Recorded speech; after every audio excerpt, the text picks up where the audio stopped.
واتحنهيني aan ku soo qaadan jirnay xaqiiqooyin kala duwan markaana waxaan dhowr xaqiiqo ka xusi doonaa dalka ugu dhaqaalaha badan dunida ee Mareykanka.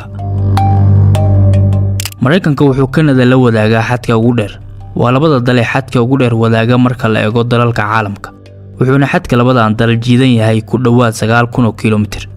Xadka labadan dalna waxaa dhacaan sida biyo dhacyada Niagara iyo harooyinka waaweyn ee Great Lakes. dadka Mareykanka waa kuwa ugu biisa cunista badan caalamka. dadka Ameerikaanka waa kuwa si weyn ugu waalan cunista biisa. in ka badan 70 milyan oo dadka dalkan ah waxaa la tilmaamaa inay aad u cayilan yihiin ama obese yihiin, halka ilaa 99 milyan ay overweight yihiin ama miisaan dheeriya uu saaran yahay. waa dal si weyn looga jecel yahay cuntada fudud ee lagu cayilo ama junk food. waana dalkan halka ay ka soo hana qaadeen maqaayadaha maanta dunida ka caanka ah sida KFC, McDonald's, Burger King iyo Pizza Hut. boqolka maqaayad ee dunida ugu xarumaha badanna ilaa 75 kamid ah waxaa laga leeyahay dalka Mareykanka. dalka Mareykanka ma lahan luqad rasmi ah ama official ah.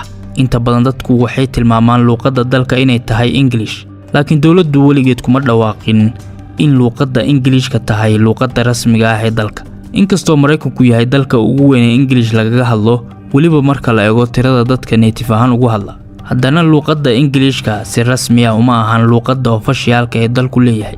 Mareykanka luqadda labaad ee dadka ugu badan ku hadlaana waa luqadda Isbaanishka. Volkaanada ugu aktifsan caalamka waxaa laga helaa buurta Kiliw, taasoo dhacda gobolka Hawaii ee dalka Mareykanka. waa volkaano aalaaba shidan waxayna qarax sameynaysaa muddo ka badan 35 sano oo xiriir ah.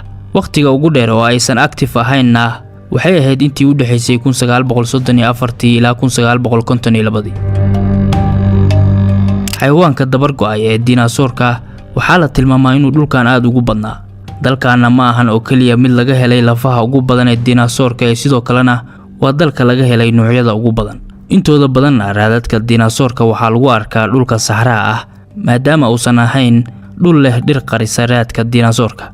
marka laga yimaado gorgorka, xayawaanka kale ee qaran ee dalkan waa bison oo ah mid aad u xajmi weyn. dad badan ayaa isku qalda bison iyo lo'giisi ama buffalo. lo'giisida waxaa laga helaa Afrika iyo Asia, halka bisonna laga helo waqooyiga Ameerika iyo Yurub. waana mid si weyn ugu xajmi weyn lo'giisida, wuxuuna bisonka lab uu culeyskiisu gaaraa ilaa 900 kg, halka dhirirkiisuna gaaro ilaa 6 feet. waxaa dalkan ka soo jeedaan labada walaalaha ah ee loo yaqaano Wright Brothers, kuwaas oo loo tixgeliyo inay yihiin dadkii ugu horeeyay ee sameeyay isla markaana duuliyay diyaaraddii ugu horeysay ee leh matoor. taariikhdu waxay xusaysaa in bishii December 17keedii 1903 in ay Wright Brothers ku guuleysteen duulimaadkoodii ugu horeeyay ee diyaarad matoor leh. madaxweynihii ugu horeeyay ee dalkan waa George Washington, laakiin madaxweynahan weligiis kuma noolaan aqalka cad. George Washington sanadkii 1791 ayuu qorsheeyay halka laga dhisay aqalka cad. sanadkii xigayna waa uu dhagax dhigay, laakiin weligiis kuma uusan noolaan. madaxweynihii ugu waqtiga dheeraa ee dalkan soo maraa waa Franklin D. Roosevelt. wuxuu ahaa madaxweynihii 32 ee Mareykanka, isagoona xilka hayay laga bilaabo 1933 ilaa 1945. waa madaxweynaha kaliya ee Mareykanka soo maray ee 4 jeer la doortay, wuxuuna ku soo aaday xilligii ay jirtay dhaqaale xumadii weyneed ee dunida saameysay ee loo yaqaan Great Depression. sidoo kalena wuxuu ku soo aaday dagaalkii labaad ee adduunka. Franklin D. Roosevelt wuxuu ahaa curyaan.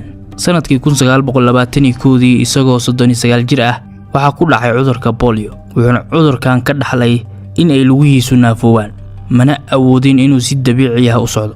wuxuu si weyn ugu dadaali jiray inay warbaahintu tabin asigoo kursiga dadka naafada ah ku fadhiya, si uu u muujiyo inuu yahay hogaamiye awood leh.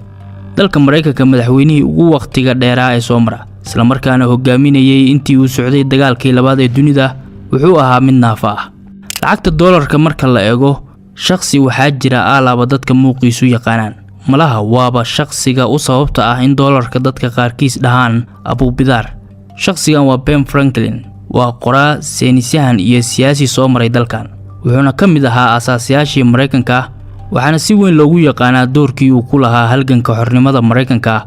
wuxuuna ahaa xubin muhiim ah oo ka mid ah guddigii qoray baaqa xornimada ee 1776 iyo dastuurka Mareykanka ee 1787. dalkan waxaa si